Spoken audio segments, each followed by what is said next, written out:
Assalamualaikum warahmatullahi wabarakatuh.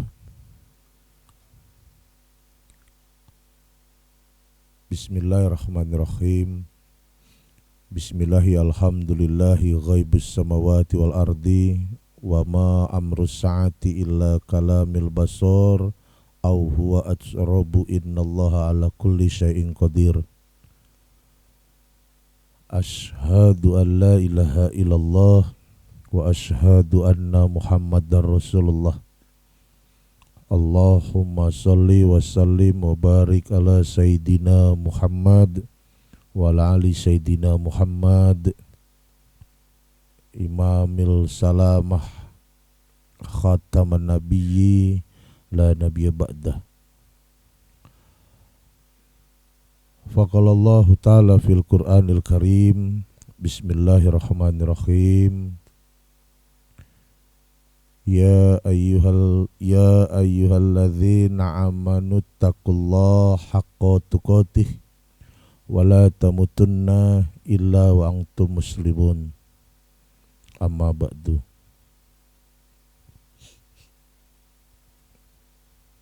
Tentunya yang kami hormati saudara-saudaraku, ikhwan Majelis Ta'lim Tazkir yang insyaallah dimuliakan, dibahagiakan oleh Allah Subhanahu wa taala. Dan tentunya yang kami hormati al-alim, al-ulama, umaro, tokoh masyarakat setempat yang insyaallah selalu dimuliakan, dibahagiakan oleh Allah Subhanahu wa taala. Saudaraku rahimakumullah, bersyukur kehadiran Allah Subhanahu wa taala. Alhamdulillah kita duduk bersama lagi.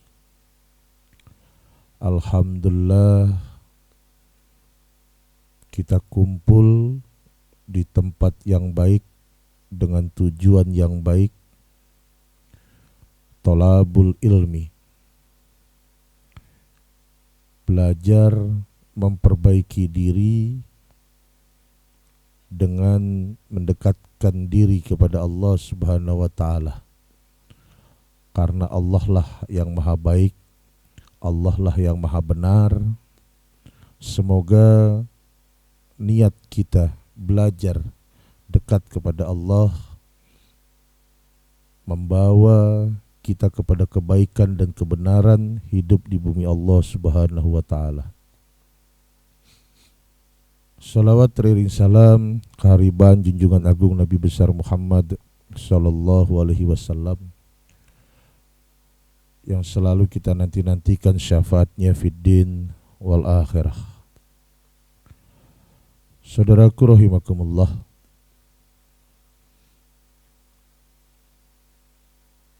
kita ini umat Rasulullah,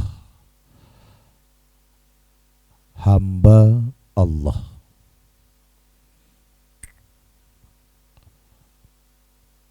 Umat Rasulullah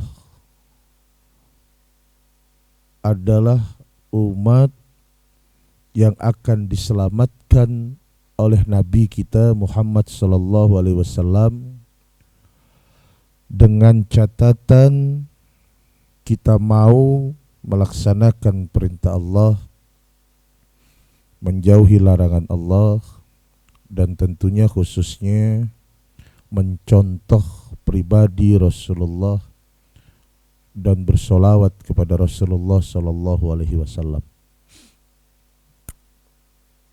Yakin salawat kita ini akan mendatangkan syafaat Nabi kita. Yakin syafaat ini akan dihadirkan oleh Nabi kita kalau kita benar-benar mencontoh beliau di mana langkah dan kehidupan, khususnya akhlaknya, dan tentunya wabil khusus lagi ibadahnya. Rasulullah itu membuat Allah sangat berarti di dalam kehidupannya. Kenapa? Rasulullah selalu berpikir, selalu merenung bahwasanya mutlak yang hadir dalam kehidupannya dari Allah Subhanahu wa ta'ala. Manusia ini lemah, Pak. Manusia ini hina, manusia ini bodoh, manusia ini miskin. Kita ini gak bisa apa-apa. Allah lah yang mendidik kita sehingga kita bisa tahu apa-apa. Allah lah yang memberikan kita kekuatan. Allah lah yang memberikan kita kemuliaan. Allah lah yang memberikan kita rizki. Agar apa? Agar kita bisa membawa kebaikan hidup di bumi Allah Subhanahu wa ta'ala. Jadi dunia ini dititipi oleh hamba-hamba Allah, oleh makhluknya Allah, oleh ciptaannya Allah yang namanya manusia. Maka dikatakan di ayat Al-Quran, walaqad zara'na li jahannam katsiran minal jinni wal insi lahum qulubun la yafqahuna biha walahum a'yunun la yubsiruna biha walahum adhanun la yasma'una biha ulaika kal an'ami bal hum adall ulaika humul ghafilun. Kata Allah, kalau kamu buta matamu dari melihat kebesaran Allah, kalau tuli telingamu dari mendengar ayat-ayat Allah, kalau mati hati dan rasamu dari kebaikan-kebaikan yang Allah hadirkan, maka kita ini lebih hina dari binatang. Kita ini lebih hina dari binatang. Kalau nggak percaya, kenapa Allah bilang kita lebih hina dari binatang? Contoh, banyak di bumi Allah ini manusia yang kesehari-harian hidupnya, selama hidupnya satu tak menyembah Allah banyak. Dia beragama tetapi dia tak bertuhan, itu banyak. Dia beragama tetapi dia tidak bernabi, itu banyak. Dia beragama, dia sekolah tak berakhlak juga banyak. Contoh, banyak yang manusia hidup di bumi Allah ini seolah-olah dia tidak bisa taubatan nasuha. Padahal bisa, afala takilun, dia dikasih akal untuk berpikir. Kenapa kok dia tidak bisa melaksanakan perintah Allah? Kenapa kelakuannya selalu jauh dari yang diinginkan oleh Allah dan disunahkan oleh Rasulullah? Berkarat, jadi tubuh ini sudah dikendalikan oleh hawa nafsu. Kenapa saya bilang manusia itu lebih hina dari binatang? Kalau kita nggak pernah sholat, kalau kita akhlak kita sesama manusia bejat dan jahat, gitu. Kalau pekerjaan kita itu tidak membawa berkah dan barokah, sampean telanjang bulet, udo blecet, gitu. Terus merangkak, ngoco, ngaca, telanjang bulat, blecet, merangkak, ngaca, tapi di depan kaca besar, sampai nengok mirip binatang. Tak ada beda sudah sama binatang, sama sapi, sama babi, sama yang anjing, tidak ada beda sudah. Udah blecet, itu merangkak ini. Ini delok koco. mirip sudah. Yang membedakan manusia itu apa kata Allah? Yang membedakan manusia itu matanya melihat kebesaran Allah. Di saat dia melihat tetangganya, saudaranya nggak bisa makan, saudaranya susah, yatim piatu, fakir miskin kesusahan, dia bergerak menolong sesamanya. Yang membedakan itu di saat telinganya mendengar lantunan firman-firman Allah, bergetar jiwa dan raganya.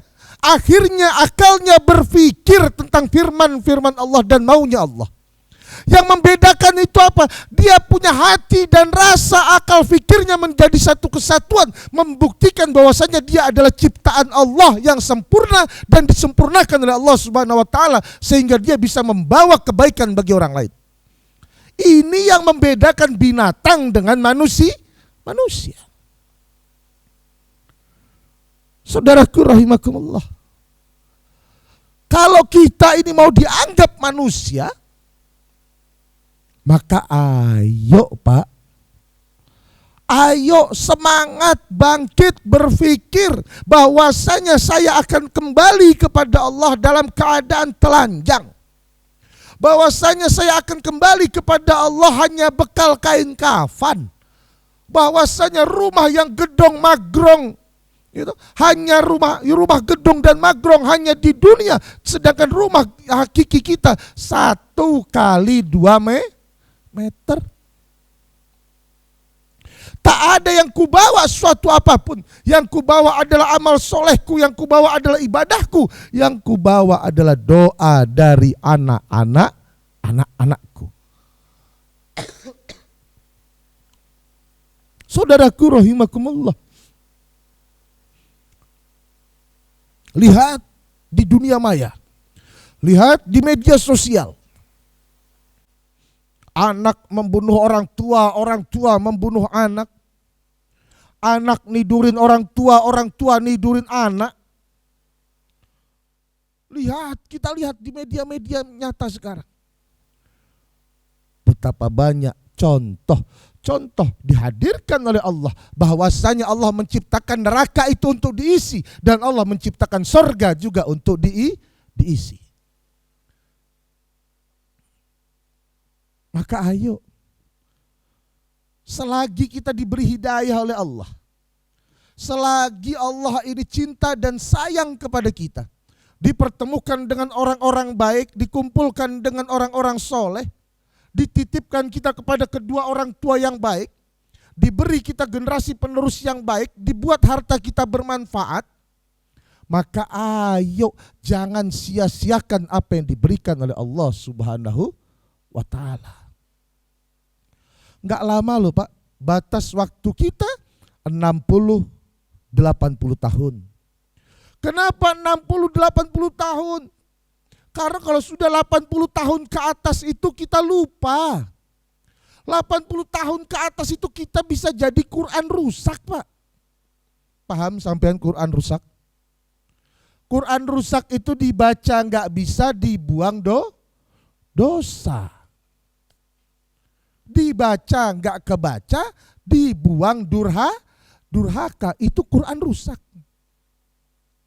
Sebelum menginjak 60, 70, 8 tahun, maka ayo kami mengajak diri kami, mengajak bapak-bapak, ayo biasakan tubuh ini untuk dekat kepada Allah dan biasakan tubuh ini untuk mengimplementasikan kedekatan kita kepada Allah Subhanahu wa ta'ala. Apa maksudnya implementasi? Wujud akhlakul karimah.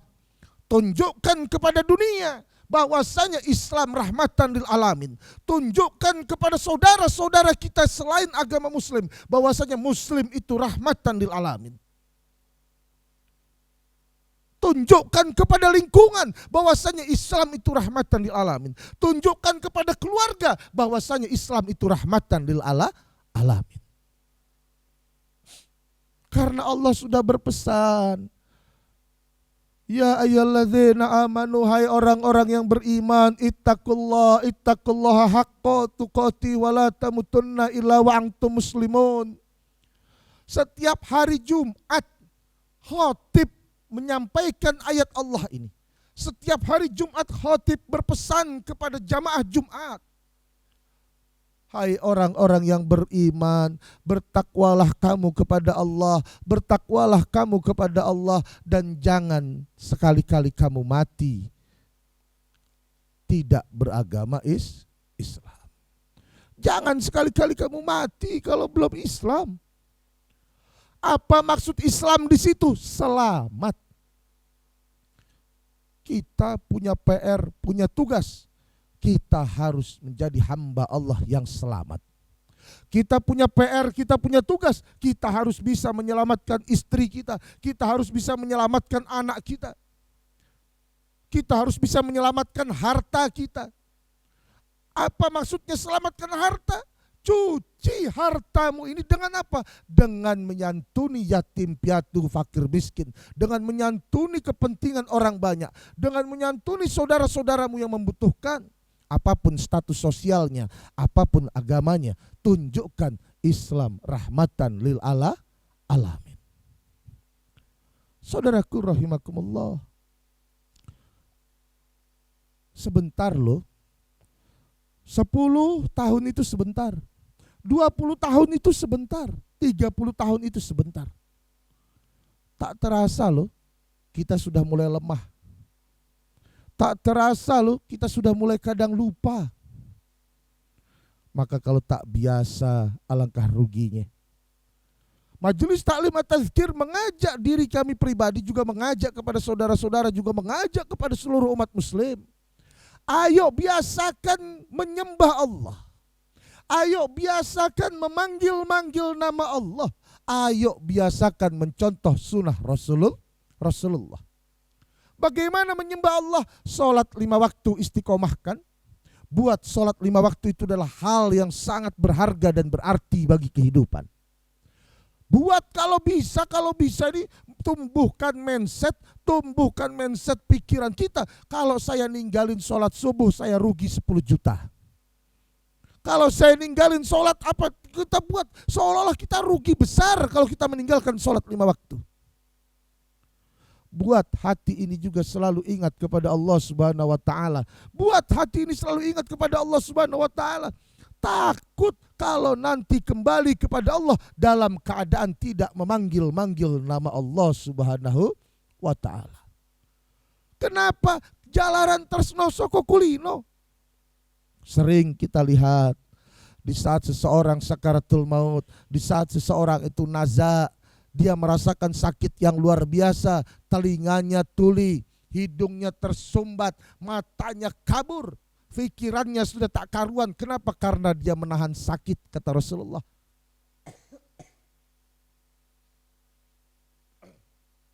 Dia menahan sakit. Bayangkan, kita ketusuk jarum sedikit saja sudah aduh. Ada yang aduh, ada yang gitu. Tapi kalau orang yang biasa berzikir, dia ketusuk jarum yang keluar dari mulutnya Allah. Kenapa? Karena dia terbiasa berzikir, memanggil-manggil nama Allah. Ditusuk jarum, kalau dia nggak biasa berzikir, aduh, ada yang ada yang ada yang macam-macam. Tapi kalau dia terbiasa memanggil nama Allah, ditusuk jarum, dia akan teriak, ya Allah. Atau dia teriak astagfirullahalazim, atau dia teriak Allahu Akbar, atau dia teriak dengan kalimat tahlil. 1 jarum ditusuk. Bayangkan, sakaratul maut itu 1000 jarum menghujam tubuhmu. Bukan hanya 1000 kata Nabi, ratusan ribu jarum menghujam tubuhmu kata Nabi. Bayangkan seperti apa sakitnya. Telinga tuli, lidah keluh, mata kabur pandangannya, kepala tak bisa berpikir karena sakit yang dirasakan. Kalau hati tak terbiasa memanggil-manggil nama Allah, kalau hati tak terbiasa memanggil-manggil nama Allah, bisa kita bayangkan apa yang akan ada di jeritan hati ini. Kenapa? Karena jalaran Tresno Soko Kulino. Datangnya cinta itu karena biasa. Kalau manusia ini yang ada di akalnya, dia ada di hatinya adalah harta, uang. wanita itu yang ada. Maka di dalam sakaratul mautnya yang diingat adalah yang dia cinta, yang dia cintai, yang dia sayangi karena terbiasa. Tapi kalau di dalam hatinya dia selalu memanggil-manggil nama Allah, dia biasakan Allah itu selalu ada dalam kehidupannya. Dia membuat Allah itu berarti di dalam kehidupannya. Yakin, ainul yakin. Di saat dia nazak, dia kembali kepada Allah dalam keadaan memanggil-manggil nama Allah atau menyebut kalimat-kalimat thayyibah tentunya. Maka saudaraku rahimakumullah, ayo merenung, ayo berpikir. Kita ini bakalan mati. Tidak ada satu orang pun yang bisa lolos dari kematian. Dia sudah ganti jantung, dia sudah ganti paru, dia sudah ganti organ tubuhnya sekalipun, tak akan ada celah buat Israel datang seolah-olah. Tak bisa. Nyawa ini urusan Tuhan. Mau dia ganti pakai baju kayak gak bisa. Mau dia ngumpet dimanapun gak bisa. Nyawa ini urusan Allah Subhanahu wa ta'ala. Pasti dia akan datang. Maka ayo saudaraku rahimakumullah, sebelum malaikat Israel ditugaskan oleh Allah untuk kita, maka ayo persiapkanlah kedatangan Israel. Maksudnya Israel nyabut itu apa? Israel itu nyabut kita, ngajak pulang kampung. Karena rumah kita yang sebenarnya bukan di sini. Rumah kita yang hakiki di tempatnya malaikat Israel. Siapa yang menciptakan kita? Allah Subhanahu wa ta'ala. Maka kita akan dibawa kembali untuk menghadap kepada Allah Subhanahu wa ta'ala. Awak dewe butuh bekal. Butuh sangu, butuh ongkos untuk pulang kampung. Maka ibadah, wirid, baca Quran, berbagi, puasa itu adalah bekal kita untuk pulang kampung. Ketemu siapa? Kalau kita pulang kampung di dunia ketemu orang tua, ketemu kampung halaman. Tetapi kita pulang kampung kita ke kampung yang hakiki, yaitu ketemu Allah Subhanahu wa ta'ala. Setelah bertemu dengan Allah, maka akan dipertanya oleh Allah Subhanahu wa ta'ala, apa saja yang kau perbuat selama di dunia. Contoh, saya pulang kampung, ditanya piye kabare nang Bali? Kegiatanmu apa? Lah ngono toh? Lu sampai aja gitu nanti akan dipertanyakan oleh Allah. Kamu di dunia bagaimana? Yang kutitipi bagaimana? Harta yang kuberikan bagaimana? Petunjuk-petunjuk yang aku kasih bagaimana? Ini semua akan ditanya oleh Allah Subhanahu wa ta'ala. Maka ayo jangan sia-siakan. Supaya kita pandai menjawabnya, supaya kita bisa menjawabnya dengan lancar dan tepat, maka ayo jangan sia-siakan apa yang sudah dititipi oleh Allah Subhanahu wa ta'ala. Tentunya apa? Dunia ini jangan sia-siakan. Jadikan dunia ini ladang kita untuk kembali. Jadikan dunia ini adalah sanggup dan bekal kita untuk ketemu Allah Subhanahu wa ta'ala. Terima kasih. Dohiran wal batinan. Keburukan adalah keburukan saya, kesalahan adalah kesalahan saya. Apabila ada baiknya semua datang dari Allah Subhanahu wa ta'ala. InsyaAllah kita akan ibadah sebentar. Kita sholat hajat, mohon ampun kepada Allah. Sholat hajat adalah sholat permohonan. Sholat hajat adalah sholat permintaan. Apa niat tujuan? Mohon ampun kepada Allah Subhanahu wa ta'ala. Setelah itu kita akan kirim Fatihah, zikir dan doa. Dohiran wal batinan. Assalamualaikum warahmatullahi wabarakatuh.